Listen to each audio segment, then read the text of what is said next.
Pravin sir start करा. ऐकत नाही आहे माझं. मारीन तिला. बाकीचे आवाज म्यूट करा. मारीन तिला. ओके सर, स्टार्ट करा.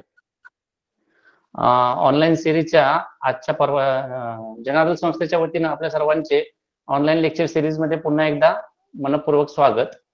ऑनलाईन सिरीजच्या आजच्या दुसऱ्या पर्वाचे वक्ते आपल्या सर्वांचे लाडके सर, प्रसिद्ध कायदेतज्ञ सुधाकरजी आव्हाड सर यांचे जन अदालत संस्थेच्या वतीनं मनपूर्वक स्वागत सर. नमस्कार.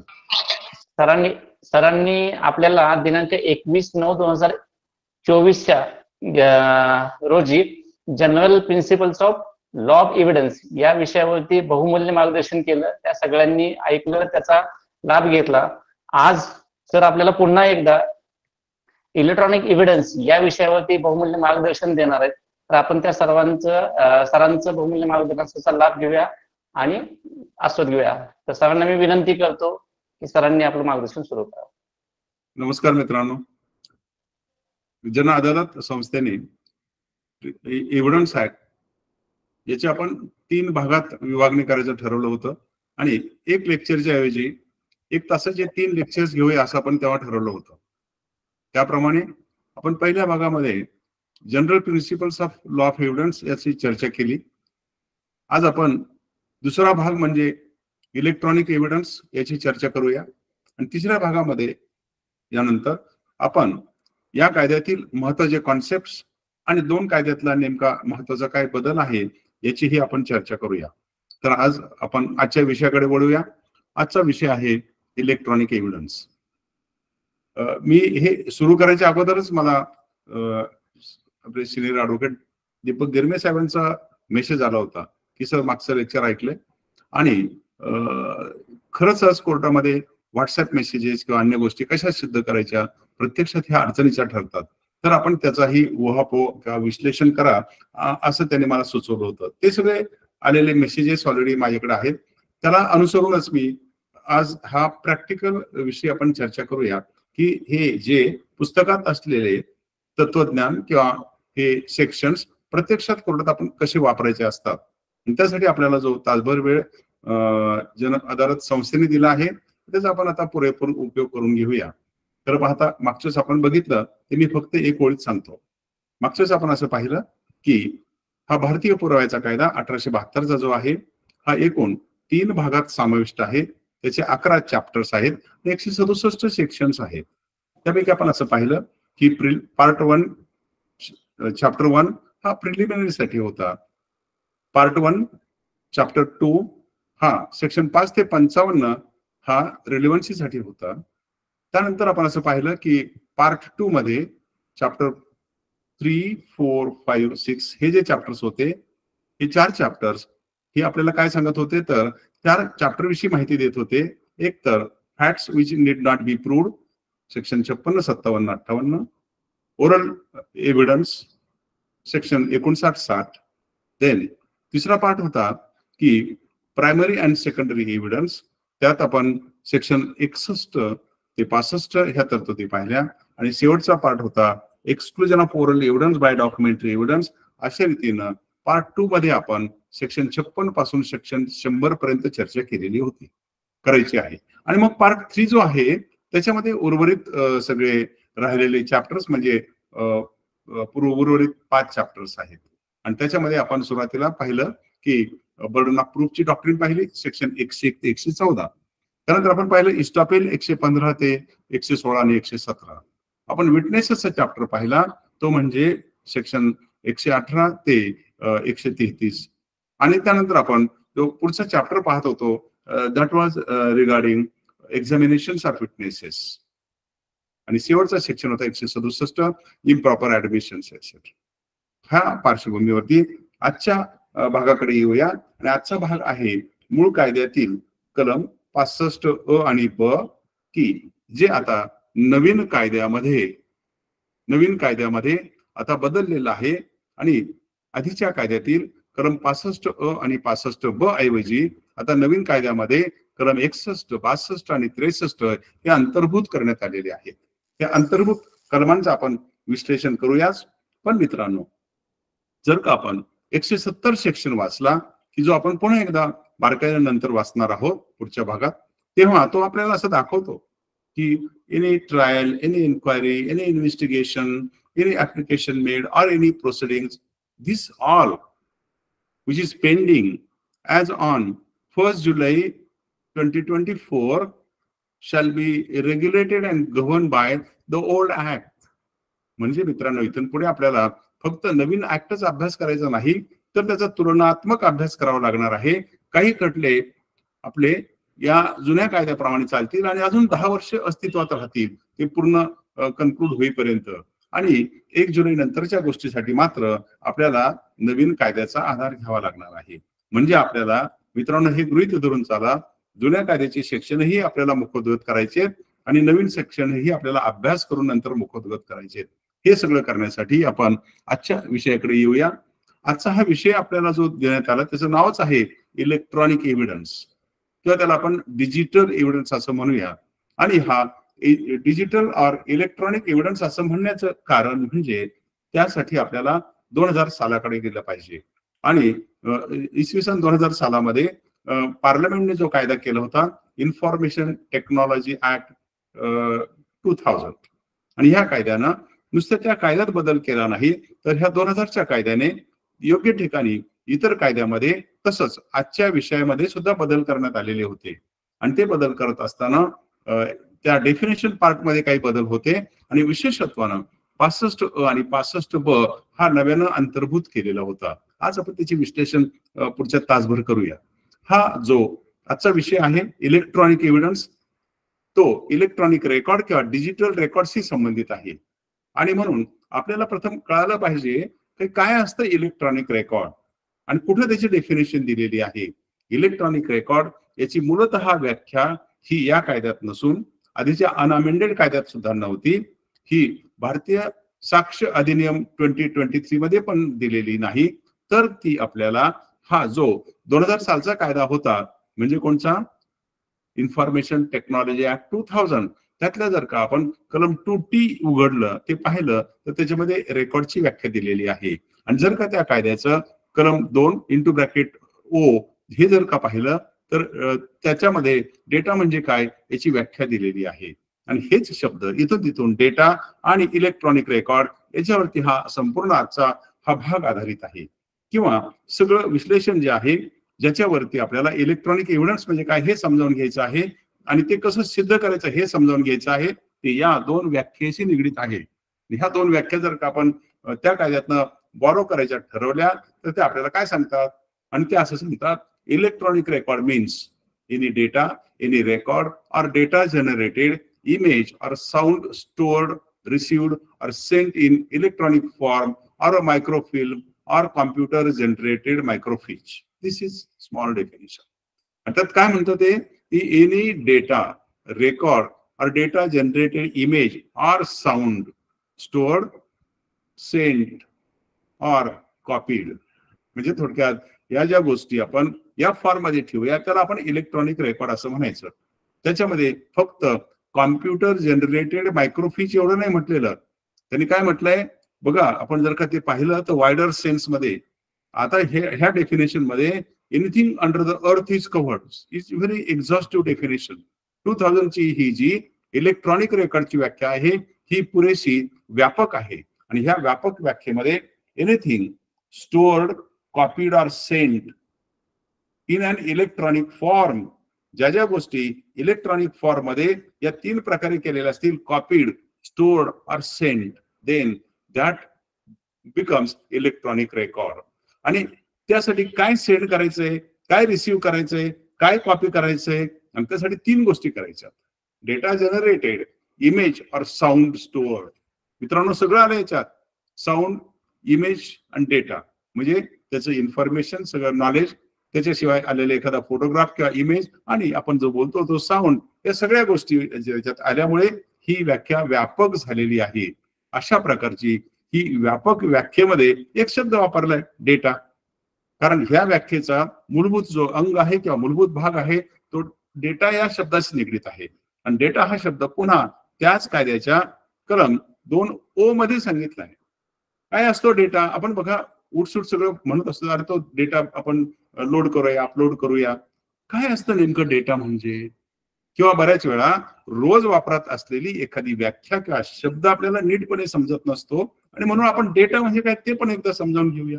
जसं आपल्याला ते कळालं की एनी साऊंड, एनी इमेज और any data which is stored, recorded और कॉपीड. इतकी सोपी व्याख्या आपल्याला समजली. कशाची? इलेक्ट्रॉनिक रेकॉर्डची. त्याच्याच आधारे त्या व्याख्येमध्ये हा जो डेटा शब्द वापरलाय ना त्याची आपण व्याप्ती बघूया. आणि तो डेटा पुन्हा फार सोपा आहे. तो सेक्शन 2O त्याचा ऑपरेटिव्ह पार्ट आपल्याला असं सांगतो, any information, any knowledge or any facts or instructions. चारच गोष्टीला डेटा म्हणतात. What is data? I will tell you again. Any information, any knowledge, any facts or any instructions.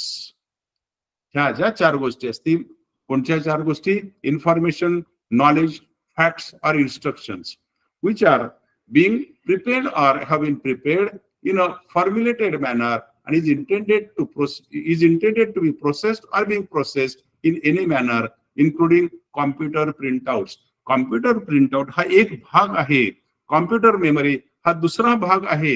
आणि याच्याद्वारे ह्या ज्या चार प्रकारच्या गोष्टी आहेत, information, knowledge, facts and in addition to that instructions, those four things they constitute data. And that very word data has been used in the definition in section 2 subsection T. This is required friends. म्हणजे आधी आपण हा act वाचायच्या अगोदर, आता नवीन कायद्यातला section 61, 62 आणि 63 वाचायच्या अगोदर काय वाचलं पाहिजे? तर ती व्याख्या 2T मध्ये इलेक्ट्रॉनिक रेकॉर्ड आणि 2O मध्ये त्या डेटाची दिलेली व्याख्या ह्या आपण आत्मसात केल्या पाहिजेत. म्हणजे आपल्याला पुढचे विश्लेषण करताना, विवेचन करताना काहीही अडचण करता येणार नाही. मग ह्याच्यामध्ये जर का आपल्याला त्याच्या पुढे जायचं असेल, याला धरून आता आपल्याला पार्श्वभूमी समजली, नवीन कायदा आला आणि आधी डॉक्युमेंटची व्याख्या होती. आपल्याला माहिती होतं आधी सेक्शन 3 पॅराग्राफ 5 मध्ये त्याची व्याख्या दिलेली होती.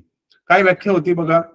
एनी मॅटर एक्सप्रेस और describe upon any substance with the help of letters, figures or marks or any one or more of those means which is used or intended to be used for the purpose of recording of that matter. This was original definition. जी मूळ व्याख्या होती डॉक्युमेंटची ती एवढीच होती आणि त्याच्या खाली काही इलस्ट्रेशन दिलेले होते. ह्या दोन गोष्टींचा अर्थ असा अर्थ होत होता तेव्हा एनी मॅटर, जे काय लिहिलं असेल ते एनी मॅटर एक्सप्रेस और डिस्क्राइब, एक्सप्रेस और डिस्क्राइब ऑन एनी सबस्टन्स. कागद पाहिजे का, ब्लॅकबोर्ड पाहिजे का, कशावरतीही कोणतीही गोष्ट लिहिली असेल, कशी? With the help of letters 1 2 3 4, figures 1 2 3 4 और मार्क्स, क्रॉस पुट केला असेल किंवा बरोबरचं चिन्ह दिलं असेल. Everything of this 3 categories is set to be a document. काय पाहिजे? Any matter express upon any substance with the help of letters, figures or marks which is, ते खूप महत्वाच्या दोन वेळी आहेत, which is used or intended to be used for the purpose of recording of that matter, then that expression is called as document. ही आपली मूळ व्याख्या होती. मात्र ही मूळ व्याख्या जी त्यांनी 1872 साली सर जेम्स स्टीफन यांनी आणली होती, आपण मागच्याच पाहिलं, ती काळानुरूप जरा मागे पडलेली होती. त्यात थोडे बदल करणं आवश्यक होतं आणि ते बदल करण्यासाठी हा जो आपला नवीन ऍक्ट आलेला आहे, भारतीय साक्ष अधिनियम हा जो ऍक्ट आलेला आहे, त्यामध्ये आता त्यांनी पुरेशी दक्षता घेतली. माझ्या मते मित्रांनो, पुढचे 50-100 वर्ष यात काही बदल करायची गरज भासणार नाही. इतक्या छानपणे हा बदल केलेला आहे. कितीही टेक्नॉलॉजी बदलली, कितीही मीन्स ऑफ कम्युनिकेशन्स बदलले, कितीही डिव्हाइस फॉर्मचे स्वरूप बदलली, अगदी उद्या भिंतीवरती जरी कॉम्प्युटर सुरू झाला होणार आहे, काही ठिकाणी सुरू पण झालेला आहे, इन्स्ट्रुमेंट जरुरी भासणार नाही, तरीही या व्याख्येत बदल करायची गरज नाही. का? ते आपण वाचूया. आधी काय म्हणतो ते? एनी मॅटर एक्सप्रेस और described upon any substance with the help of letters, figures or marks or any of those more means. आता त्याच्यात त्यांनी बदल केला. ते असं म्हणतात, एनी मॅटर एक्सप्रेस और डिस्क्राइब्ड. आणि ह्या इलेक्ट्रॉनिक मीडिया किंवा इलेक्ट्रॉनिक रेकॉर्ड मध्ये घेण्यासाठी म्हटलंय रेकॉर्डेड. आता आधी दोनच होते, एक्सप्रेस और डिस्क्राइब्ड. आताच्या व्याख्येमध्ये 3 आहेत, एक्सप्रेस, डिस्क्राइब और रेकॉर्डेड. हा रेकॉर्डेड शब्द घातल्यामुळे इथून पुढे आता ती व्याख्या खूपच व्यापक स्वरूपाची झालेली आहे आणि म्हणून ती आता पुढच्या काळासाठी योग्य अशी व्याख्या आहे.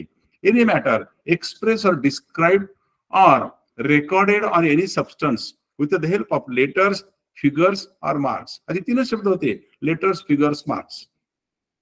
म्हणजे कसं, जसं अ ब क ड 1 2 3 4 किंवा मार्क म्हणजे फुली मारली किंवा बरोबर लिहिलं किंवा चिन्ह लिहिलं. म्हणजे आधी एकतर अक्षर किंवा त्या अक्षरासोबत आपल्याला अंकी लिहा तसं किंवा त्याच्यासोबत चिन्ह, एवढ्या तीनच गोष्टी डॉक्युमेंटमध्ये इन्क्लूड केलेल्या होत्या.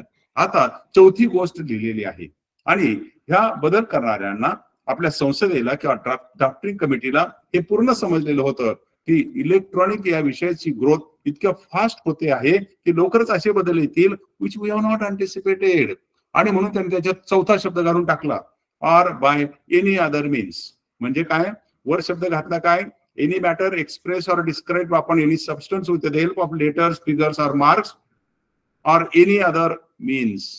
वर शब्द घातला ऑलरेडी रेकॉर्डेड, इथे घातला एनी अदर मीन्स. आता हे तीनच मार्ग कशाला, लेटर्स, फिगर्स, मार्क्स एवढंच कशाला, कोणत्याही पद्धतीनं जर काही लिहिलं गेलेलं असेल तर मग त्या केसमध्ये आपण त्याला डॉक्युमेंट म्हणायचं.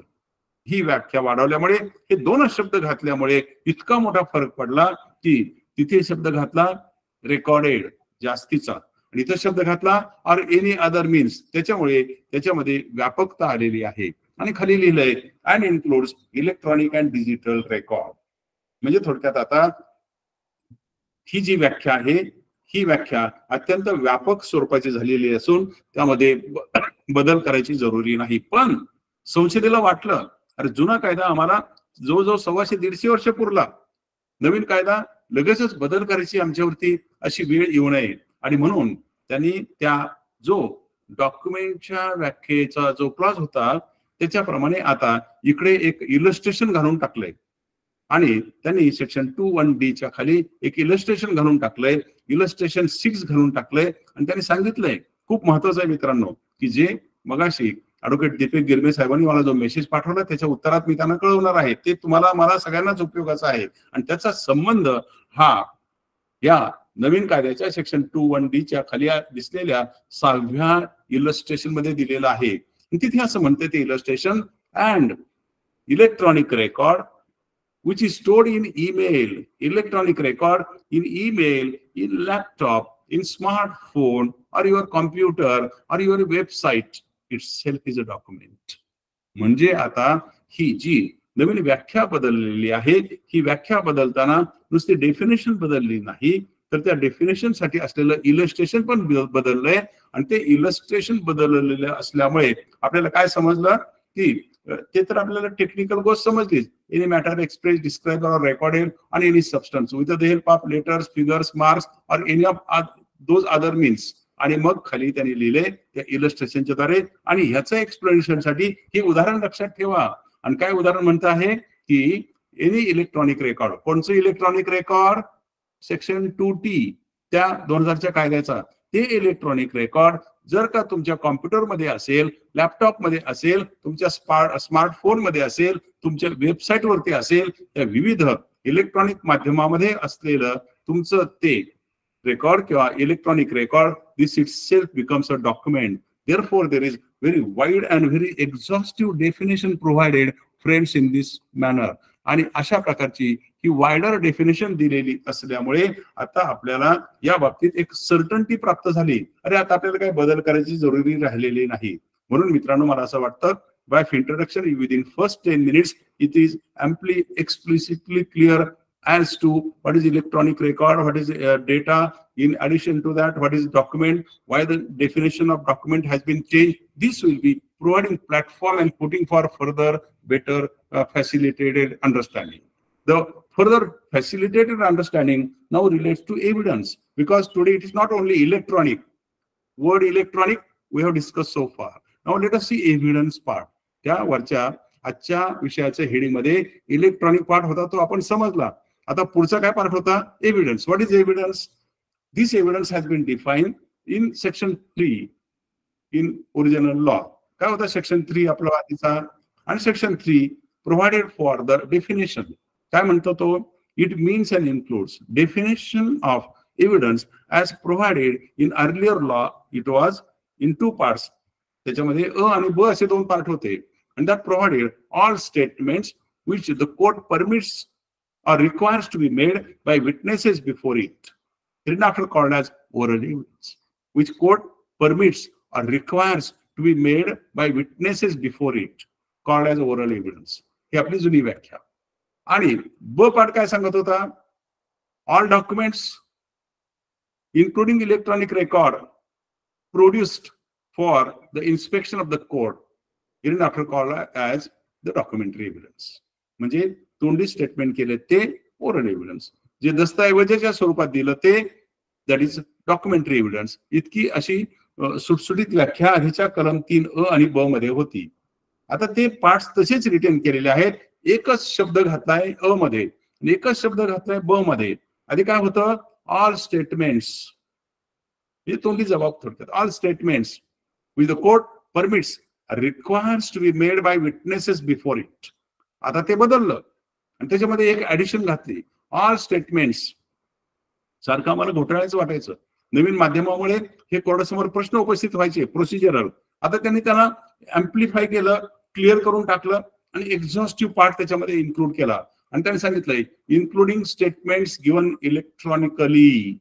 बघा कसं एक वाक्य किंवा एक छोटेसे 3-4 शब्द तेवढा मोठा बदल घडवून आणतात. काय बदल झाला? All statements which court permits. नुसते स्टेटमेंट नाही ठेवलं, इन्क्लुडिंग स्टेटमेंट्स गिव्हन इलेक्ट्रॉनिकली.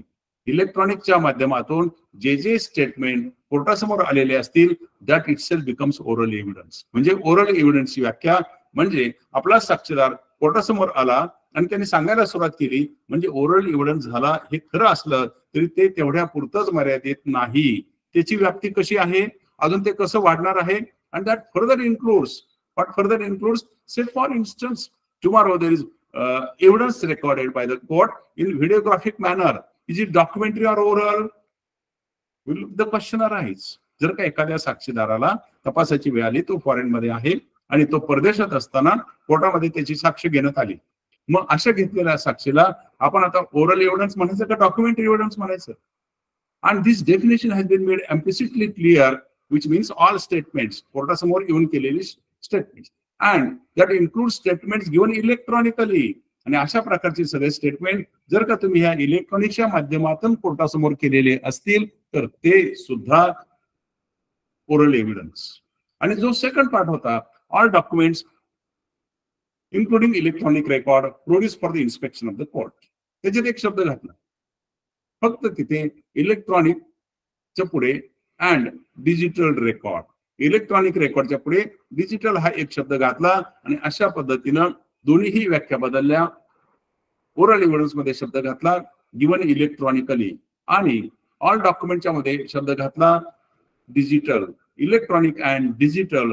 आणि म्हणून हा जो नवीन कायदा आपण वाचतोय त्याच्यामध्ये इथून तिथून शब्द असतात इलेक्ट्रॉनिक अँड डिजिटल और इलेक्ट्रॉनिक और डिजिटल. ते शब्द यायचं कारण म्हणजे ही जी नवीन एव्हिडन्स या शब्दाची व्याख्या बदललेली आहे, या बदललेल्या व्याख्येमध्ये पोट कलम अ आणि पोट कलम ब मध्ये असे दोन शब्द घातल्यामुळे या व्याख्येत बदल झालेला आहे. मित्रांनो बघा, आपण सुरुवातीला काय केलं, 2000चा कायदा पाहिला, 2T पाहिला, 2O पाहिला. त्याच्यामध्ये आपण पाहिलं की इलेक्ट्रॉनिक रेकॉर्ड म्हणजे काय, डेटा म्हणजे काय. त्यानंतर आपण पाहिलं ओरल एव्हिडन्स म्हणजे काय, डॉक्युमेंटरी एव्हिडन्स म्हणजे काय. हळूहळू आपण आजच्या विषयाकडे चाललेलो आहोत आणि म्हणून पुढचा पार्ट येतो ओरल अँड डॉक्युमेंटरी एव्हिडन्स. जुन्या कायद्याच्या सेक्शन 59 आणि 60 मध्ये आपल्याला ओरल एव्हिडन्स विषयी माहिती दिलेली असते आणि 61 ते 65 मध्ये डॉक्युमेंटरी एव्हिडन्सची माहिती असते. खरं पाहता आपल्यापैकी सगळ्यांनीच हे विषय वाचलेले आहेत. फक्त 1-2 मिनिटांमध्ये तुम्हाला समजावून सांगतो की काय त्याचा रिलेव्हन्स आहे. आपल्याला माहिती आहे, we know the sections, let us see the relevance for today's practical discussion. काय सांगत होता सेक्शन 59 आपल्याला, proof of oral facts by oral evidence. त्याचं हेडिंगच आहे चॅप्टरचं. त्या चॅप्टरचं हेडिंग असं आहे proof of facts by oral evidence.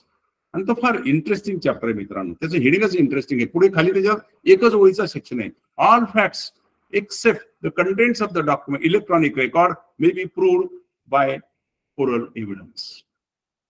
कधी ओरल एव्हिडन्स द्यायचा आणि कधी नाही द्यायचा, जरा म्युच्युअली एक्सक्लुझिव्ह. आणि हा सेक्शन 59 आहे ना मित्रांनो, तो लिव्हर आहे, तो डिसाइड करतो की कधी ओरल कधी डॉक्युमेंटरी. आणि तो म्हणतो ऑल फॅक्ट्स, सगळीकडे ओरल एव्हिडन्स चालतो, फक्त एका ठिकाणी चालत नाही. आणि कुठे चालत नाही, all facts except contents of electronic records may be proved by oral evidence.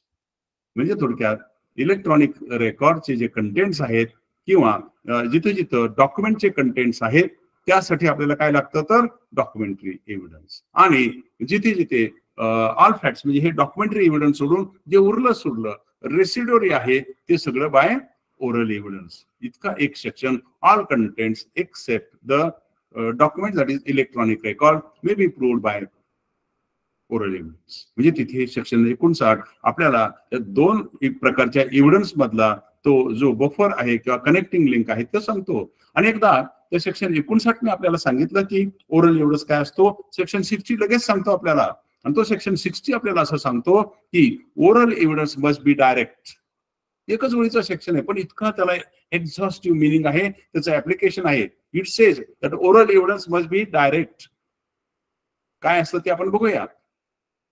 आणि तो पुढे असं सांगतो दॅट इज टू से, परत आपल्याला ते विचार करायला वेळ नको, नेमकं तो डायरेक्ट असावा म्हणजे काय तर हू हॅज सीन इट, ज्यांनी पाहिलं त्याला बोलवा, ज्यांनी ऐकलं त्याला बोलवा, ज्यांनी आपलं ओपिनियन फॉर्म केलंय त्याला बोलवा. म्हणजे थोडक्यात ज्यांनी पाहिलं, ज्यांनी ऐकलं, ज्यांनी परसिव्ह केलं किंवा ज्याचं ओपिनियन आहे त्याच माणसाला बोलवा. That means it shall B direct. There is last time we discussed but today I will make a passing remarks to these provisions in section 59 and section 60. का बरायचा असा बेस होता आपण मागच्या वेळेस पाहिलं, जे हजर नसतील त्यांसाठी एक ओळीत सांगतो. सेक्शन 60 जेव्हा असं म्हणतो oral evidence must be direct, ज्यांनी पाहिलं त्याला बोलवा, ज्यांनी कोणाला सांगितलं तर बोलवायचं नाही, ज्यांनी ऐकलं त्याला बोलवा, ज्यांनी परसिव्ह केलं त्याला बोलवा, ज्याचं ओपिनियन होतं त्याला बोलवा, दुसऱ्याला सांगून नको. का तर आपण मागच्याच पाहिलं की there is a rule of double fallibility. Seen, heard, perceived opinions हे वैयक्तिक स्वरूपाचे असतात आणि म्हणून त्याच्यामध्ये काही दोष येण्याची शक्यता असते, फॅलसी येण्याची शक्यता असते. एक आपण नाईलाजानं स्वीकारूया पण वारंवार नको. जर का ज्यांनी पाहिलं तो हजर असेल, why not to give the best evidence. आपण दुसऱ्या मागच्याच पाहिलं की there is a rule of best evidence, otherwise available best. आधी तर तुम्हाला बेस्ट एव्हिडन्स पाहिजे, नसलं तर अवेलेबल बेस्ट. जर ज्यांनी पाहिलं, ज्यांनी ऐकलं, ज्यांनी परसिव्ह केलं आणि ज्यांनी ओपिनियन फॉर्म केलं तो जर हजर आहे तर मग दुसरा एव्हिडन्स कशाला घ्यायचा. आणि म्हणून सेक्शन 60 सांगून टाकलं, 60 सेक्शन सांगतो that oral evidence must be direct and indirect or further evidence is not admissible by virtue of section 60. And there is word used must. आणि त्या मस्ट शब्दामुळे जेव्हा जेव्हा ओरल एव्हिडन्सचा विषय येतो तेव्हा नेहमी तो डायरेक्ट असला पाहिजे, त्या माणसाशी निगडीत असला पाहिजे. मित्रांनो आता आपण पुढच्या भागाकडे जाऊया. तो आहे डॉक्युमेंटरी एव्हिडन्स. आणि त्या डॉक्युमेंटरी एव्हिडन्स आजच्या विषयाच्या संबंधाने 61 ते 65 जे सेक्शन्स आहेत ते आपल्याला त्याची माहिती देतात. काय आहेत 61 ते 65 सेक्शन? ते याच्या अगोदर किंवा नवीन कायद्यातील सेक्शन 61, 62 आणि 63 याची आपण चर्चा करायच्या अगोदर आपण जुन्या कायद्यात काय तरतूद होती ती बघूया. आणि जुन्या कायद्यामध्ये 61 ते 65 सेक्शन हे या डॉक्युमेंटरी एव्हिडन्सच्या संबंधाने आहेत की जे 1 जुलैच्या आधी त्या 5 प्रकारच्या खटल्यात मोडतात. त्यासाठी आपल्याला जुना कायदा वापरायचा आहे आणि म्हणून जुन्या तरतुदी पण आपल्या लक्षात असल्या पाहिजेत. तो जुना कायदा त्या सेक्शन 61 ते 65 आपल्याला असं सांगतात. 61 सेक्शन काय सांगतो? Primary the proof of contents of document and that is said to be they may be proved by primary evidence. जर का कोणत्याही दस्तऐवजातले कंटेंट्स प्रूव्ह करायचे असतील तर ते प्रायमरी एव्हिडन्स न केले पाहिजे. आणि तिथे contents of document may be proved by primary or secondary evidence पैकी ते जे 61 आणि 62 सेक्शन आहेत हे प्रायमरी एव्हिडन्स निगडीत आहेत. 63, 64, 65 हे 3 सेक्शन सेकंडरी एव्हिडन्स निगडीत आहेत. आणि म्हणून 61 आणि 62 सेक्शन असं सांगतात की contents of document may be proved by primary or secondary evidence. आणि पहिला सेक्शन सांगतो, दुसरा सेक्शन सांगतो primary means document produce for the inspection of the court. एवढी सोपी व्याख्या त्या प्रायमरी एव्हिडन्सच्या संबंधाने आहे. प्रायमरी एव्हिडन्स म्हणजे काय, ते डॉक्युमेंट स्वतः जे आहे ते ओरिजिनल डॉक्युमेंट स्वतः प्रोड्यूस करा, दिस इज प्रायमरी एव्हिडन्स. पण काही केसमध्ये हे शक्य नसतं.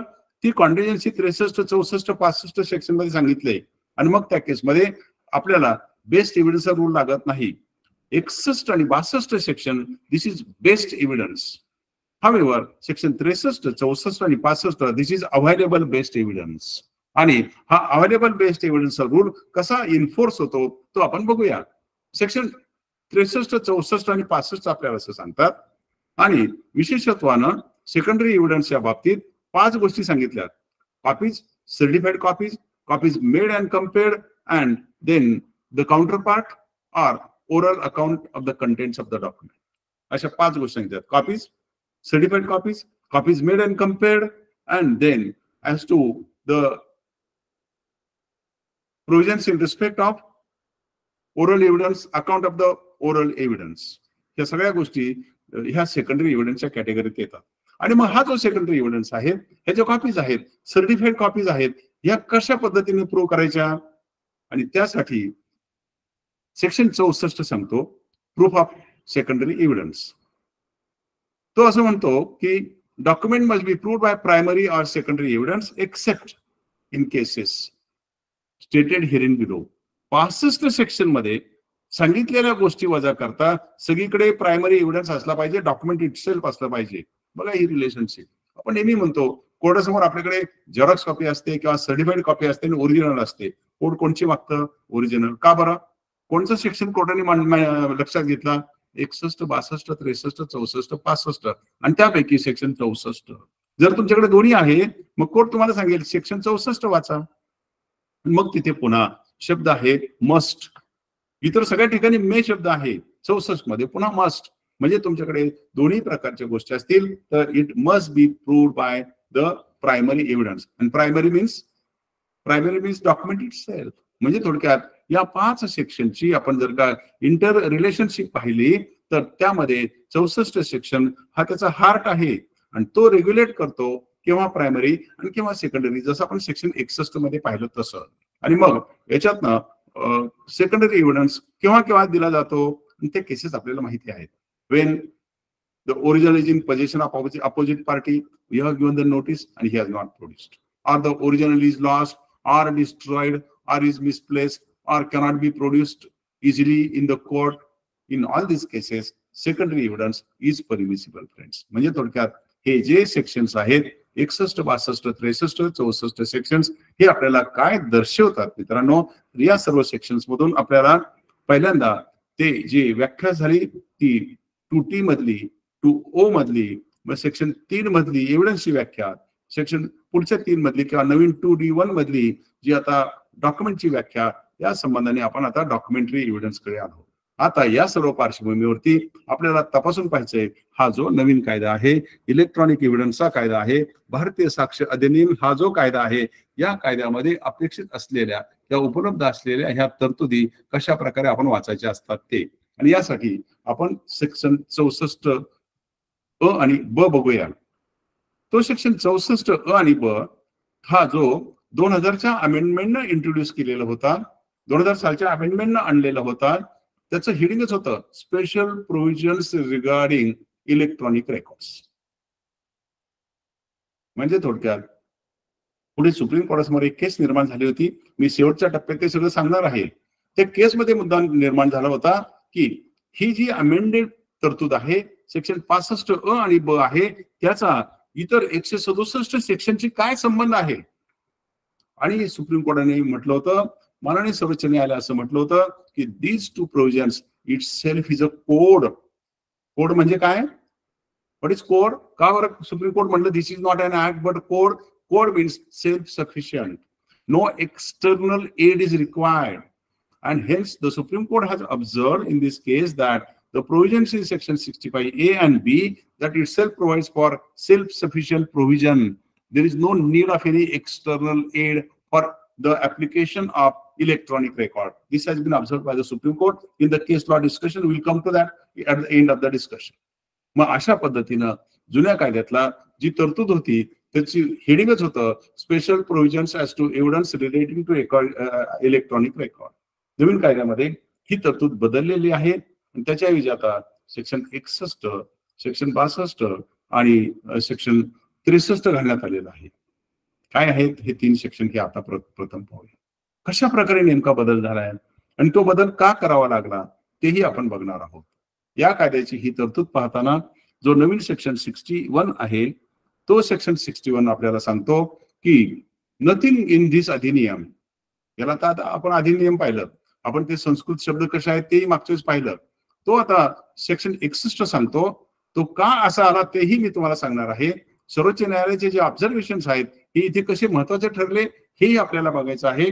सेक्शन 61 आपल्याला सांगतो की नथिंग इन दिस अधिनियम shall apply to deny the admissibility of electronic record in evidence on the ground that it is an electronic record or digital record. त्या ओळीमध्येच ते सुप्रीम कोर्टाने जे सांगितलं होतं, अरे हा कायदा संदिग्ध आहे, दुरुस्त करा, ते आपण शेवटी बघणार आहोत. आणि ते दुरुस्त करण्यासाठी हा सेक्शन 61 घातला. जजेसच्या, वकिलांच्या, लिटिगंट्सच्या, एकूणच सर्वांच्याच बेनिफिशरीज अंडर द ऍक्ट या सगळ्यांच्याच मनामध्ये एक संभ्रम होता की इलेक्ट्रॉनिक रेकॉर्ड याचं एव्हिडन्सरी व्हॅल्यू काय असावी. आणि म्हणून इथे तिची निगेटिव्ह सुरुवात झाली. निगेटिव्ह सुरुवात काय म्हणते, नथिंग इन दिस अधिनियम शाल अप्लाय टू डिनाय. म्हणजे या कायद्यातल्या या 2023 कायद्यातल्या कोणत्याही तरतुदीचा असा अर्थ काढायचा नाही की इलेक्ट्रॉनिक रेकॉर्ड ऍडमिसिबल नाही.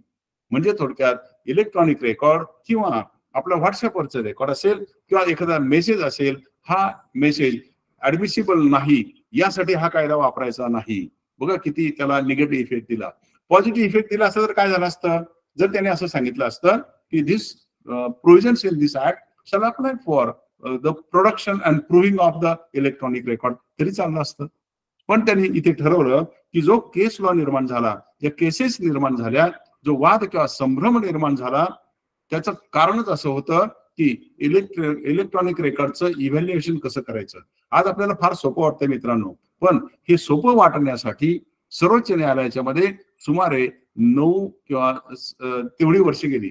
पहिली केस 2003 ला आली, शेवटची केस 2020 ला लागली, म्हणजे 17 वर्ष गेली.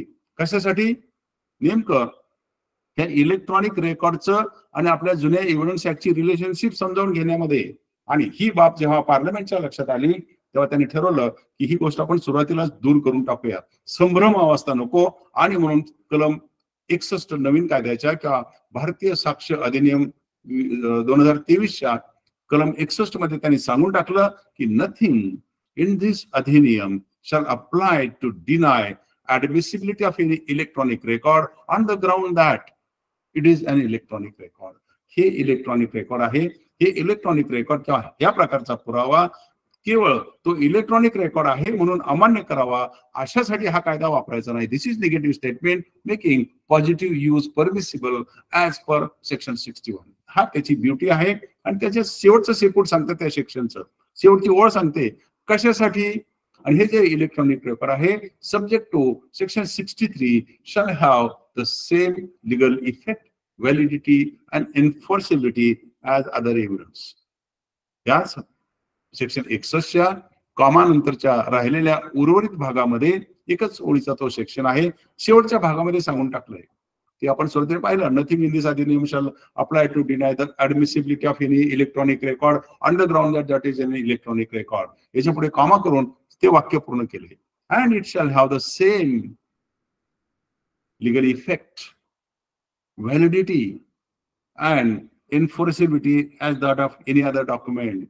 या कायद्यात अपेक्षित असलेले, अंतर्भूत असलेले सगळ्या प्रकारचे जे डॉक्युमेंट आहेत, ज्या सगळ्या प्रकारचा जो एव्हिडन्स आहे त्याच प्रकारचा एव्हिडन्स हा आहे असं समजायचं. तसंच लिगल इफेक्ट, तशीच एन्फोर्सिबिलिटी आणि तशीच व्हॅलिडिटी. म्हणजे जे अदर एव्हिडन्स आहेत, म्हणजे इलेक्ट्रॉनिक एव्हिडन्स सोडून जे अदर एव्हिडन्स आहेत त्या आणि ह्या एव्हिडन्स मध्ये काहीही फरक नाही. They have been brought on the same footing by virtue of section 61. जर का तुम्हाला कोणी असं विचारलं की ह्या इलेक्ट्रॉनिक रेकॉर्डला नेहमीच्या मूळ कायद्याच्या एव्हिडन्स सारखा जर का तुम्ही दर्जा दिला असेल, कोणत्या सेक्शनने दिला, by virtue of which provision this electronic evidence has been brought at parity with other evidence. And section 61, last sentence, it says that, and it shall have the same legal enforceability, legal effect, and as to validity of any other documents. इतकी सोपी व्याख्या करून टाकली आणि दोघांच्या मध्ये असलेली डिस्पॅरिटी का तो भेदभाव दूर करून टाकला. हे काम होतं सेक्शन 61. आपण 62 सेक्शन कडे जाऊया. आणि तो 62 सेक्शन त्या मूळ कायद्यात आपला आधीचा 1872चा अमेंडेड कायदा जो होता 2000चा त्याच्यामधले हेडिंग बॉरो करतात आणि 62 सेक्शनला त्या चॅप्टरचं हेडिंग बॉरो केलेलं आहे आणि तो असं सांगतो special provisions as to evidence relating to electronic record. आणि त्याच्या खाली ते लिहितात the contents of electronic record may be proved in accordance with the provisions in section 63. एवढंच सांगितलं की कोणत्याही इलेक्ट्रॉनिक रेकॉर्डचे, इलेक्ट्रॉनिक रेकॉर्ड म्हणजे कोणचं 2T किंवा 2O किंवा section 3 as to evidence and section 3 as to document, त्या सगळ्या गोष्टी ह्या 61, 62 आणि 63 मध्ये आणून बसवल्यात. आणि म्हणून आपण त्या इनिशियली बघितल्या. 62 सेक्शन असं सांगतो की ह्या 61, 62, 63 ह्या सेक्शन्स म्हणजे या स्पेशल प्रोव्हिजन्स आहेत आणि ह्या स्पेशल प्रोव्हिजन्स ह्या इलेक्ट्रॉनिक रेकॉर्डचे कंटेंट्स सिद्ध करण्यासाठी वापरले जातात किंवा वापरायचे असतात. म्हणजे थोडक्यात इलेक्ट्रॉनिक रेकॉर्ड जर का सिद्ध करायचं असेल तर त्यासाठी 61, 62, 63 एवढेच सेक्शन्स महत्वाचे ठरतात. याशिवाय बाकीच्या सेक्शनकडे जाण्याची आपल्याला जरुरी नाही. मग हे 62 सेक्शन सांगितलं की this itself is a sufficient code. हे शब्द जे माननीय सर्वोच्च न्यायालयाने आधीच्या निकालपत्रात लिहिलेले होते त्या केसचं नाव होतं Anwar PV versus PK Basheer 2014 supreme court. Anwar PV versus PK Basheer ही जी 2014ची सुप्रीम कोर्टाची केस होती त्या केसमध्ये माननीय सर्वोच्च न्यायालयाने म्हणालं होतं that this provisions section 65A आणि section 65B it self is a self sufficient code. ती जी तरतूद होती ती सुप्रीम कोर्टाच्या निकालपत्रातले ते वाक्य होते ते आता माननीय सर्वोच्च न्यायालयाने कलम 62 मध्ये घातले आणि सांगून टाकलं की contents of the document may be proved in accordance with the provisions in section 63. म्हणजे या दोन गोष्टी त्या विशेष महत्वाच्या नसल्या. इथे काही तरतूद आपण बघितली नाही पण त्या सेक्शन 63 मध्ये दिलेल्या त्या ऍडमिसिबिलिटी आणि त्या इलेक्ट्रॉनिक रेकॉर्डचं हे अम्ब्रेला ऑफ प्रोटेक्शन होतं. 61 आणि 62 सेक्शन 63 सेक्शनचं संरक्षण करतं. कारण 63 सेक्शन मध्ये आता आपल्याला या इलेक्ट्रॉनिक रेकॉर्ड किंवा एव्हिडन्स कडे जायचं आहे. म्हणजे थोडक्यात एक जर तुम्हाला कोणी विचारलं काय मित्राचा संबंध आहे 61, 62 आणि 63 सेक्शन मध्ये तर 61 सेक्शन सांगतो nothing shall apply to deny. 62 सांगतो it shall be proved as per section 63 and shall have same legal effect, validity and enforceability. म्हणजे आता हे दोन सेक्शन 63 सेक्शनचं कवच आहे ते सुरक्षा कवच आहे. There is a protective umbrella. And what is this protective umbrella? Let us see in section 63. Section 63, 1, 2, 3, 4, and 5. There are 5 subsections. But for our purpose, we'll see that section 63(1) is very vital. That is very important. What section 63(1) says? And that says, admissibility of electronic records. आणि इथे बघा त्याला आपण interpretation of स्टॅट्यूट मध्ये non ऑब्स्टंटे clause असं म्हणतो. आपल्यापैकी सर्वांना ते माहितीच आहे पण एकदम अलीकडच्या ज्युनियर वकिलांना सांगतो. हा नॉन ऑब्स्टंटे क्लॉज असतो. इंटरप्रिटेशन ऑफ स्टॅट्यूट मध्ये त्याचं वर्णन दिलेलं असतं. मॅक्सवेलच्या पुस्तकामध्ये अत्यंत सुंदर वर्णन त्याचं केलेलं आहे आणि ते सुरुवात होते नॉट विथ स्टँडिंग एनिथिंग. कुठं काही का असे ना ते सोडून द्या आणि ह्याला प्राधान्य द्या. थोडक्यात हा नॉन ऑब्स्टंटे क्लॉज हा प्राधान्यक्रम ठरवतो. मग तो प्राधान्यक्रम 3 प्रकारचा असतो. Not with standing anything contain in any other law. दुसऱ्या जगभरच्या भारतभरच्या कोणत्याही कायद्यात काही लिहिलं असलं हे ज्येष्ठ. किंवा notwithstanding anything contain in this act किंवा notwithstanding anything contain in this chapter or in this section. म्हणजे ह्या सेक्शन किंवा चॅप्टर पुरतं या कायद्यापुरतं किंवा इतर कोणत्याही कायद्यापेक्षा हा ज्येष्ठ कायदा. म्हणजे थोडक्यात नॉन ऑब्स्टंटे क्लॉज जो असतो तो त्या कायद्याचं वरिष्ठत्व ठरवतो, ओव्हररायडिंग इफेक्ट ठरवतो. आणि म्हणून सेक्शन 63 ची सुरुवात का बरं तो सेल्फ सफिशियंट कोड आहे त्याची सुरुवात त्या नॉन ऑब्स्टंटे क्लॉज न होते आणि तो म्हणतो not with standing anything contain in this act. या कायद्यात कुठं काही लिहिलं असलं तरी म्हणून सेल्फ सफिशियंट कोड का म्हणालं सुप्रीम कोर्ट असं तर त्याच्यामुळे म्हणालं होतं not with standing anything contain in this act. आणि पुढची फार सुरुवात आहे आणि तो असं म्हणतो पुढे any electronic record, any electronic record printed on paper or stored or recorded or copied. काय म्हटलं पहिलं? Any electronic record printed on a paper. Printed on paper हे रोज आपण कोर्टात पाहतोय, वाचतो आणि तुम्ही रोज अपलोड करताय. Printed on a paper. आणि secondly any such electronic record which is stored, received or which has been recorded, stored, received or recorded in any optical or magnetic media. तीन शब्द महत्वाचे आहेत. रेकॉर्डेड, स्टोर्ड और received. कशात? In any optical media और magnetic media. एवढा आधीचा section होता. तिथे आता एक शब्द वाढायला आहे, और सेमी कंडक्टर मेमरी. ऍडिशन काय आहे नवीन कायद्यात? आधीच्या कायद्यामध्ये जुन्या सेक्शन 65 आणि सेक्शन 65B च्या ऐवजी 63(1) मध्ये काय ऍडिशन केली तर मॅग्नेटिक मीडिया ही ऍडिशन झाली. म्हणजे आधी पेपर होता, रेकॉर्डेड होतं, रिसिव्ड होतं, स्टोर्ड होतं, त्याच्यात हे सगळं स्टोरेज जे होतं त्याच्या ऍडिशन्स मध्ये आता आधी मॅग्नेटिक मीडिया होतं, ऑप्टिकल मीडिया होतं, सेमी कंडक्टर मेमरी. हे जे सायंटिफिक एन्व्हायरमेंट डेव्हलपमेंट झालेली आहे, टेक्नॉलॉजिकल डेव्हलपमेंट झालेली आहे, त्याचं हे शेवटचं पाऊल. आणि म्हणून तिथे शब्द वापरले in respect of any media which is read to be as semiconductor memory and which is produced by computer, which is produced by computer or any communication device. आता अलीकडे बघा, लोक त्यांच्या स्मार्टफोनलाच ती कॉर्ड लावतात आणि प्रिंट आउट काढतात. मी तो कॉम्प्युटर लागला का? आणि म्हणून त्यांनी कॉम्प्युटरची जी व्याख्या होती, तो शब्द होता, तो क्वालिफाय करून टाकला. और एनी कम्युनिकेशन डिव्हाइस. ही जी सगळी आपण वर सुरुवातीला माहिती पाहिली, ही सगळी माहिती इलेक्ट्रॉनिक रेकॉर्डची, डेटाची, ही कशात का असे ना, if it is produce from that. आधी फक्त कॉम्प्युटर होता, आता ती कशातनं जरी प्रोड्यूस केली तरी सुद्धा तुम्ही मोबाईलमध्ये फोटो काढला आणि त्याचा प्रिंटआउट काढला, कुठं कॉम्प्युटरमध्ये आला. आणि जर का कॉम्प्युटरमध्ये आला नसेल तर मग त्याचं काय करायचं? आणि म्हणून या व्याख्येमध्ये बदल करून टाकला आणि तिथं त्यांनी सांगून टाकलं ऑर एनी कम्युनिकेशन डिव्हाइस. म्हणजे तुमच्याकडे असलेली माहिती कोणत्याही कम्युनिकेशन डिव्हाइसनं जर का पुढे जात असेल तर that is included in respect of section 63 of this act. आणि त्या सेक्शन 63चं शेवटची ओळ आहे ना, that every junior must remember. आणि त्याने सांगितलंय तो सेक्शन अत्यंत महत्वाचा आहे शेवटचा. And it says it shall be deemed to be a document. आता इथून पुढे संदेह नको की माझ्या व्हॉट्सअप मध्ये असलेला मेसेज हा कोर्टात सिद्ध करता येईल का नाही. मी घेतलेला फोटो जर का मला तो डेव्हलप करायचा असेल, तो सिद्ध करता येईल की नाही, whether that is admissible in record or not, whether it is a document or not. And this has been changed. Basically there is historic change made which was not in existence for 150 years, and that change has been made in surplus 1 of new section 63. And new section 63 here provides as to any communication device, and it says that it shall also be deemed to be a document. इथपर्यंत आपण समजलो की ह्या विविध माध्यमातून, electronic माध्यमातून, electronic instrument हे आपला सर्वसामान्य शब्दातून ज्याची निर्मिती होते ते सगळं एव्हिडन्स हेही आपल्याला समजलं. आणि ते शेवटी पुढे आणखी 2 पॉझिटिव्ह गोष्टी करून एक फायनॅलिटी देतात आणि ते असं सांगतात शेवटी, and it shall be admissible in evidence without further proof or original thereof. यासाठी तुम्हाला फर्दर प्रूफची गरज नाही आणि ओरिजिनलचीही गरज नाही.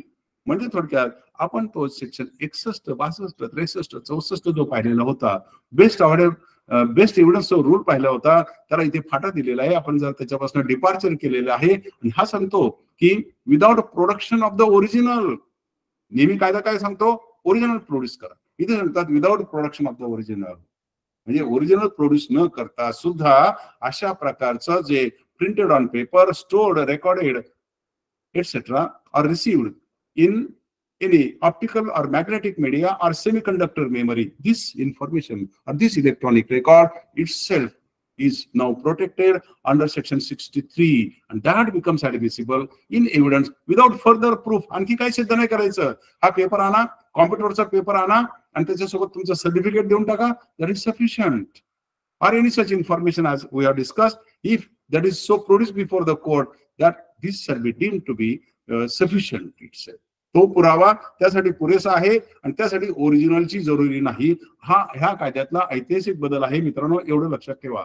हा सेक्शन 63(1) हा खरा गाभा आहे, हा खरं हार्ट आहे आणि त्याला प्रोटेक्ट करण्यासाठी 61 आणि 62 सेक्शनचं आवरण त्याच्यावरती ठेवलेलं आहे. आणि त्याच्यात त्यांनी सांगून टाकलंय काय पाहिजे, any such electronic record which is printed on paper, recorded, stored, or copied in any electronic media or optical media or magnetic media and now semiconductor memory.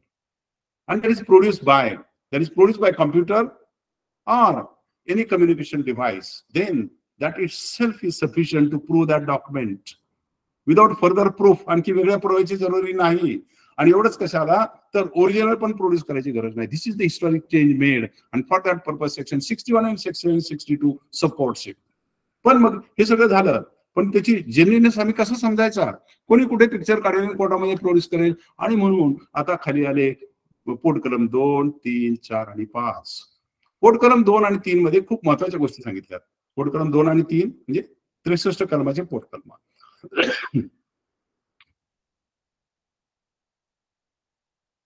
आणि ते पोट कलम आपल्याला काय सांगतं, ती इन्फॉर्मेशन कशी असावी, तो कॉम्प्युटर कसा असावा.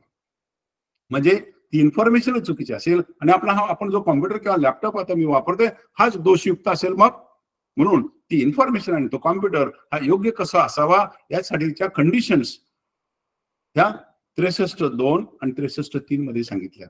आणि तिथे सांगितलंय की तो कॉम्प्युटर तो रेग्युलरली वापरला गेला पाहिजे, त्याला रेग्युलर इन्फॉर्मेशन फीड केली पाहिजे. आणि एवढंच नव्हे तर त्याच्यावरती प्रॉपर कंट्रोल असला पाहिजे. ह्या सगळ्या गोष्टी त्या कंडिशन्स 63(2) मध्ये सांगून ठेवल्यात. आणि सेक्शन 63(3) मध्ये पण सांगितलंय की हे जे कॉम्प्युटर आहे कसं असेल ते, that can be stand alone, एकटाच कॉम्प्युटर असेल, एकटाच लॅपटॉप असेल, or there will be network of the computers. एकदा सिस्टीम असेल, कॉम्प्युटर सिस्टीम असेल, कॉम्प्युटर नेटवर्क असेल आणि कॉम्प्युटर मोठमोठ्या कंपन्यांमध्ये ते जोडलेले असतात. तर आम्ही वापरतो तो सिंगल कॉम्प्युटर असतो. या सगळ्या सिस्टीम चालू शकतात, मात्र नॉट विथ स्टँडिंग एनिथिंग. जो पहिला क्लॉज आहे तो जो 62 सेक्शन मध्ये सांगितलेला क्लॉज आहे, नॉट विथ स्टँडिंग एनिथिंग, म्हणजे अशा रीतीनं त्याला वर्चस्व दिलेलं आहे, याचं ज्येष्ठत्व स्वीकारलेलं आहे. आणि हा जो पुराव्याचा नवीन भाग सांगितलेला आहे तो अशा रीतीनं त्याचं ज्येष्ठत्व स्वीकारलेलं आहे. यासोबत काय आवश्यक आहे मित्रांनो, तो सर्टिफिकेट. आणि यासाठी सुप्रीम कोर्टामध्ये अनेक खटले निर्माण झाले आणि जवळजवळ 17 वर्षे गेली. सर्टिफिकेट म्हणजे काय असतं, कसं असतं, असावं का नसावं, नंतर दिलं चालेल का, सुप्रीम कोर्टात गेलं चालेल का, आधीच दिलं पाहिजे, ह्या सोप्या सोप्या गोष्टीसाठी आतापर्यंत विविध खटले निर्माण झाले मित्रांनो. ते दूर करण्यासाठी ह्या कलम 63 मध्ये आता स्पष्टपणे प्रतिपादन करून टाकलंय, that certificate sign by the person who is in control of the computer or in the management of the system, he shall sign a certificate. And it shall be sufficient if it states to best of my knowledge. एवढं जरी लिहिलं best of my knowledge तरी ते certificate valid असू शकतं. कोणी द्यायचं, person in charge of. मी समजा हा लॅपटॉप माझा आहे तर मी द्यायचं, किंवा माझा कॉम्प्युटर मधला माझे कलिग पाहत असतील तर त्याने द्यायचं. एखाद्या मोठ्या कंपनीमध्ये एखादा मॅनेजर असेल, एखादा क्लर्क असेल, त्याचं पण सर्टिफिकेट चालेल. Who is under control and management of that system, हे सगळं सांगितलं पाहिजे. आणि हे सर्टिफिकेट कधी द्यायचं हाच खरा कळीचा मुद्दा होता अनेक सुप्रीम कोर्ट खटल्यामध्ये.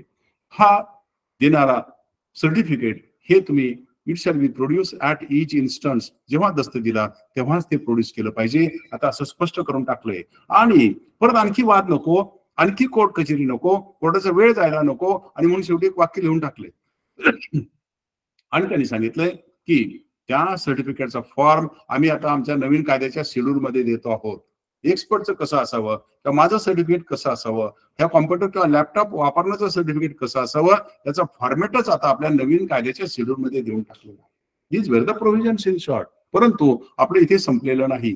या सगळ्या कायद्याच्या मुळाशी जे होतं ना मित्रांनो, ते 1974 ला सुरू झालं. आता पुढच्या 10 ओळीत 10 केसेस संपवतो. आणि पहिली जी केस निर्माण झाली ती 1974 ला सुप्रीम कोर्टासमोर आली. ना तेव्हा IT ऍक्ट आलेला होता, ना तेव्हा इलेक्ट्रॉनिक एव्हिडन्स आपल्याला माहिती होतं, ना हा आपला 2023 कायदा होता. पण माननीय सर्वोच्च न्यायालयाने 1974 साली सांगितलं होतं, Somu Prakash versus state of Delhi, 1974 supreme court. आणि त्यात सुप्रीम कोर्ट असं म्हणालं होतं की ज्या प्रकारे बघा 50 वर्षापूर्वी आपल्या सर्वोच्च न्यायालय सांगत होतं की आपल्याला हे बदल करावे लागणार आहेत, टेक्निकल बदल येत आहेत, टेक्नॉलॉजी बदलते, व्हेरी फास्ट डेव्हलपमेंट, आपण हे बदला, तरी कायदा करायला 50 वर्ष गेली. तर त्यात ते असं म्हणालं, we shall not be shy of using technology in the courts. त्या कोर्ट प्रक्रियेमध्ये, न्यायालयीन प्रक्रियेमध्ये आपण आता ही टेक्नॉलॉजी वापरायला शाय नसलं पाहिजे. म्हणजे कसं, आपण त्याच्यात आता तत्पर असलं पाहिजे आणि टेक्नॉलॉजी वापरली पाहिजे.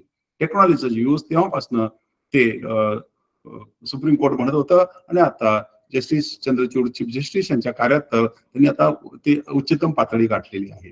मग त्यानंतर दुसरी केस निर्माण झाली, ती सुदैवाने महाराष्ट्रातलीच होती.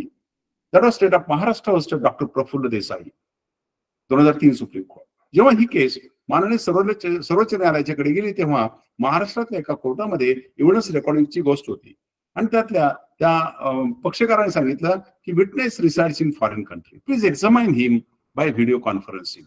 आणि त्या ट्रायल कोर्टानं, फौजदारी कोर्टानं मान्यता दिली, yes let us examine him on video conferencing. ते प्रकरण गेलं हायकोर्टात, स्टेट ऑफ महाराष्ट्राने हायकोर्टात ते प्रकरण नेलं आणि तिथे मात्र ते हायकोर्ट असं म्हणालं की no no, you cannot examine witness by video conferencing. We want him personally before the court.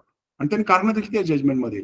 अरे बघा, ते एव्हिडन्स ऍक्ट मध्ये लिहिलंय, जो शेवटून दुसरा चॅप्टर आहे, examination of witnesses in section 134 to section 166, त्या चॅप्टर मध्ये लिहिलंय. काय लिहिलंय? Demeanour of the witness. तो साक्षीदार कोर्टासमोर येऊ द्या, त्याचं बिहेवियर कोर्टासमोर येऊ द्या आणि मग आम्ही ठरवू हा खरं बोलतो का खोटं बोलतो. In video conferencing method we cannot see him properly. आम्हाला त्याला ऑब्झर्व करू शकणार नाही आणि म्हणून आम्हाला त्याला प्रत्यक्ष बघायचंय. ही गोष्ट सर्वोच्च न्यायालयाच्या समोर गेली. तो खटला होता in case of that state of Maharashtra versus doctor Prafulla Desai, 2003 supreme court. आणि सुप्रीम कोर्टाने सांगितलं high court is wrong and we shall use technological methods and video conferencing is permitted. This was about, I will say about 20 years back. आज जे आपण पाहतोय, कोरोनाच्या काळात आपण जे सुरू केले आणि त्याला जगन्मान्य झालेलं आहे, सर्वोच्च न्यायालयाने त्यासाठी सुफेस नावाचं पोर्टल सुरू केलेलं आहे. त्यासाठी 20 वर्षापूर्वी सुप्रीम कोर्टाने सांगून टाकलं की अशा प्रकारचा यूज केला पाहिजे. Hereafter came the first case on today's topic, that is the case of NCT Delhi versus Mohammad Afzal and others, 2003 supreme court.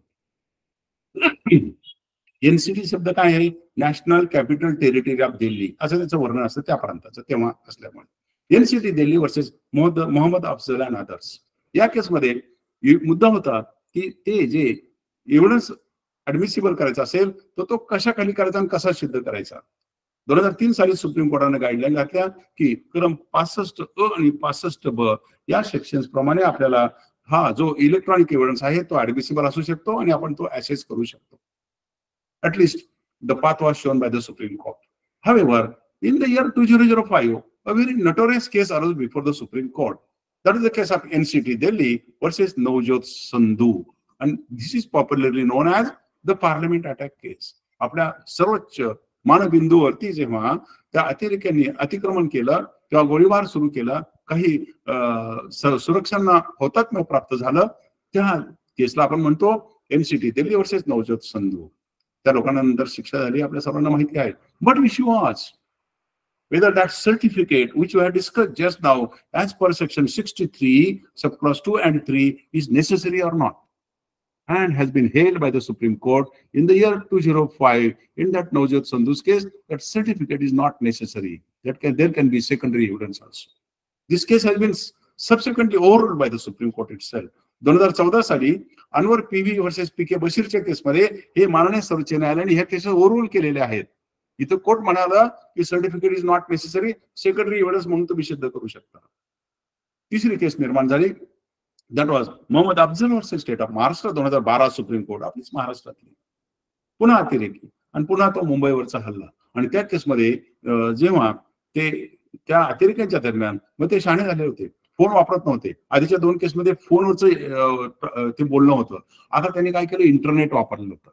तर whether intercepting of that internet contact, इंटरनेटवरती आलेले मेसेजेस आणि त्याचं इंटरसेप्टिंग, ते जे त्यांनी मध्ये फोडलं किंवा ते हस्तगत केलं, हे आता प्रोड्यूस करता येईल का, करता येणार नाही. And has been held in case of Mohammad Kasab versus state of Maharashtra. Yes, and that has been said in this connection that such an evidence can be produced and can be admissible in evidence. थोडंसं supreme कोर्टामध्ये view बदलत गेले and came the final view in the year 2014 by the 3 judges की जी विसंगती निर्माण होत होती, हे जे सर्वोच्च न्यायालयाच्या समोर विविध पर्याय निर्माण होत होते, त्यात शेवटची दुरुस्ती करण्यासाठी केस निर्माण झाली. Anwar PV versus PK Basheer 2014 supreme court decided by 3 honourable जजेस ऑफ द सुप्रीम कोर्ट. ह्या केसमध्ये जेव्हा ही केस निर्माण झाली तेव्हा सुप्रीम कोर्टाने सांगितलं ती इलेक्शनची केस होती आणि त्या इलेक्शनच्या केसमध्ये काही त्या इलेक्शनच्या रेकॉर्डिंगच्या सीडी प्रोड्यूस केलेल्या होत्या आणि त्या सीडी सोबत सर्टिफिकेट दिलेलं नव्हतं. Issue went up to supreme court whether those CDs are admissible in evidence or not. Election petition मध्ये त्या सीडी ज्या असतील, व्हिडिओग्राफिंग जे असेल हे आता ऍडमिसिबल आहे की नाही, and has been held by the Supreme Court now, and correct law has been laid down in the year 2014 that nothing is under this particular provision of section 65A and B, there shall be certificate necessary to be accompanied with the evidence. Otherwise, this would not be proper evidence and inadmissible evidence. That is the judgment of 3 judges. But matter did not wait and stopped here. There was a case of Thompson Bruno versus State of UP, again decided by 3 judges. Real controversy started, friends, with the case of Thompson Bruno versus State of UP 2015 Supreme Court. ही केस सुद्धा मित्रांनो 3 जजेसनी decide केली. अनवर पीबीची केस 3 जजेस आणि लगेचच 14 नंतर 15व्या वर्षामध्ये 2015 मध्ये लगेचच Thomson Bruno versus state of UP again decided by 3 जजेस. But that has been held exactly opposite to that of PV Anwar's case. आणि आता 3 जजेस विरुद्ध 3 जजेस अशा प्रकारचं एक संभ्रम माननीय सर्वोच्च न्यायालयामध्ये सुरू झाला. आणि मग लगेचच आणखी एक केस निर्माण झाली, सोनू अलियास अमर वर्सेस हरियाणा. सोनू अलियास अमर वर्सेस हरियाणा या केसमध्ये मुद्दा निर्माण झाला की जर का त्या केसमध्ये सर्टिफिकेट दिलं नाही आणि अपोजिट पार्टीने पण अभ्यास केला नाही आणि त्याला ऑब्जेक्शन नाही घेतलं, that evidence is not accompanied by the certificate, therefore it is inadmissible. कोणी काय हरकत घेतली नाही, यांनी प्रोड्यूस करून टाकलं, सर्टिफिकेट दिलं नाही, कायद्याचं पालन झालं नाही, केस चालत चालत सुप्रीम कोर्टात गेली. आणि मग सुप्रीम कोर्ट म्हणालं त्या केसमध्ये सोनू अलियास अमर वर्सेस हरियाणा, अरे ते ऑब्जेक्शन घ्यायचं असताना खाली घ्यायचं असतं, एकदा तिथे नाही घेतलं मग वर ऑब्जेक्शन घ्यायचं नाही असं त्या खटल्यात सांगण्यात आलं. म्हणजे थोडक्यात 3 आणखी 2 थोडी थोडी विसंगती येत चाललेली होती. आणि मग त्यामध्ये शेवटची केस आली Shafi Mohammad versus state of Himachal Pradesh 2017 supreme court.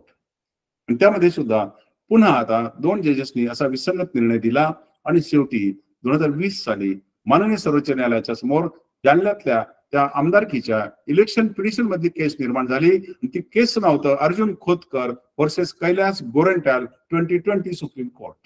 आणि त्या खटल्यात मुद्दा निर्माण झाला, या आधीचे केसेस आले, सगळी विसंगती होते आहे, त्याचं काय करायचं. आणि मग त्या खटल्यात त्यांनी ठरवलं की Anwar PV versus PK Basheer is correctly decided. फक्त त्यांनी सांगितलं त्याच्यातल्या एका पॅराग्राफ मधला प्रूव्ड बाय प्रायमरी एव्हिडन्स एक वाक्य फक्त त्याच्यातलं काढून टाकलं आणि 2014 निर्णय जसेचा तसा मान्य केला. बाकी सगळे निर्णय हे ओव्हररूल करण्यात आले आणि correct interpretation came to be laid down in this case. Here come the question. आपण नेहमी म्हणतो बघा, अनेक वेळा त्याच्यावरती चर्चा चालू आहे की हे कायदे आवश्यक होते का, नवीन कायद्याची काय जरुरी होती. पण हा जो अर्जुन खोतकरचा 2020 चा निकाल आहे, त्या खोतकर साहेबांच्या निकाल पत्रामध्ये माननीय सर्वोच्च न्यायालयाने सांगितले कलम 72, जस्टिस रोहिंग्टन नरिमन साहेब असं म्हणतात की कायदा जुना झालेला आहे, टेक्नॉलॉजिकल डेव्हलपमेंट झालेली आहे आणि आता तो कायदा त्याचं स्पीड वाढवा आणि ह्या बदललेल्या परिस्थिती त्याला जुळवून घ्या. नवीन कायद्याची जरूर आहे, नवीन तरतुदींची जरुरी आहे. आणि म्हणून मला असं वाटतं की ही गरज जी माननीय सर्वोच्च न्यायालयाने अधोरेखित केली आणि म्हणून या कायद्यात दुरुस्ती आली आणि सेक्शन 61, 62 आणि 63 मध्ये दुरुस्ती करण्यात आली.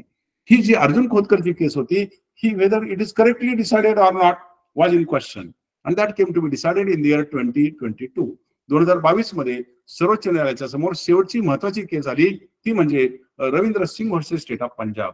आणि त्यामध्ये त्यांनी ह्या सगळ्या 2003 सालापासूनच्या अफजान खानची केस असेल, नंतर कसारची केस असेल, नवजोत संधूची केस असेल किंवा थॉम्सन ब्रुनोची केस असेल, अनवर पीव्हीची केस असेल किंवा शफी मोहम्मदची केस असेल किंवा अर्जुन खोतकरांची केस असेल, ह्या सगळ्या केसेस आता त्या शेवटच्या रवींद्र सिंगच्या केसमध्ये सुप्रीम कोर्टासमोर आल्या आणि सुप्रीम कोर्टाने शिक्कामोर्तब केलं की that Anwar PV partly correct and then Arjun Khotkar is correct and we follow the law laid down in Arjun Khotkar versus Kailas Gorantal. Therefore, friend, this is the present law in India. Those controversies have been cleared, but after about 17 years in the Supreme Court.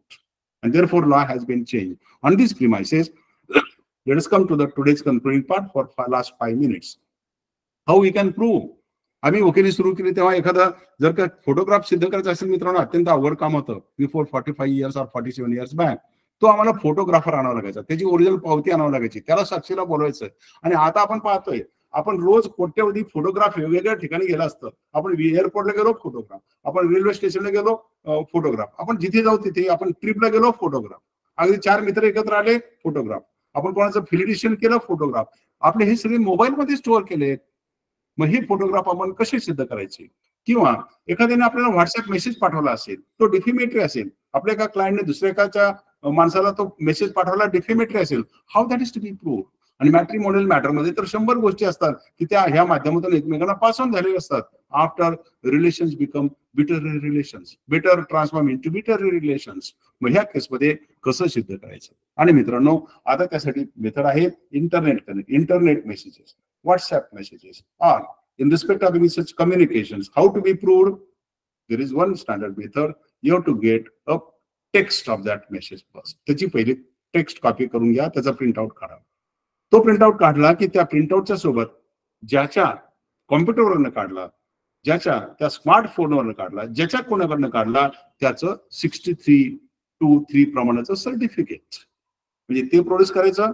मग ते certificate त्या conditions लक्षात घेऊन certificate द्यायचं, ते त्या form मध्ये असलं पाहिजे शेड्यूलच्या, आणि याच्यासोबत हे जोडलं, then that becomes admissible in evidence. म्हणजे जर का आपल्याला व्हॉट्सअपवरती आलेला मेसेज सिद्ध करायचा असेल तर त्या खाली ज्या 2 निळ्या लाईन येतात त्याच्या सहित त्या नसताना सुद्धा त्याचा टेक्स्ट मेसेज घ्यायचा, तो टेक्स्ट कॉपी करायचा, तो कॉपी केला की सर्टिफिकेट जोडायचं, आणि that is to be proved before the court. आणि अशा पद्धतीनं तुम्हाला त्यामध्ये मात्र ज्याने सर्टिफिकेट दिलं त्याला तिथे तपासलं जाऊ शकतं, त्याची उलट तपास होऊ शकतो, आणि तिथे तुम्हाला तुमच्या त्या चीप मध्ये सुद्धा तुम्हाला याचा उल्लेख करावा लागतो. हे सगळ्या गोष्टी जसं आपण तिकडचे सेक्शन 61 ते 65 मध्ये करत होतो त्याच पद्धतीने, पण स्वतंत्र पद्धतीने तिकडचं कॉपी न करता same philosophy is to be kept in mind while interpreting in section 61, 62 and 63 of the new act. थोडक्यात आपल्या जुन्या कायद्यातले 61 ते जे 65 सेक्शन होते ती फिलॉसॉफी, पण फक्त फिलॉसॉफी फॉलो करायची, तत्व फॉलो करायचं, त्या तरतुदी फॉलो करायच्या नाहीत. त्या तरतुदी आहेत that is in the self-contained code in section 61, 62 and section 63 of the new act. That is how, friends, these various contents may be proved before the courts. Mind well, you have to take the objection in the first instance itself, otherwise there can be again complication, as we are discussed in the case of Amar alias Sonu versus State of Haryana. Supreme Court said objection must be taken in the first instance. म्हणजे ह्या सगळ्यासाठी मित्रांनो आपण 61, 62, 63 section आणि ह्या सगळ्या cases ह्या आपण लक्षात ठेवल्या पाहिजेत, त्याच्या बेसिक तरतुदी लक्षात ठेवल्या पाहिजेत. आणि विशेषत्वानं आपल्याला जो तो मुद्दा कळाला की कशाला म्हणायचं electronic evidence, electronic information contain in any form and that is stored, that is restored or that is sent in any magnetic or optical media or semiconductor memory. हे आपण लक्षात ठेवलं पाहिजे. and that evidence itself is sufficient and no further evidence is necessary, and the original need not be produced in the court.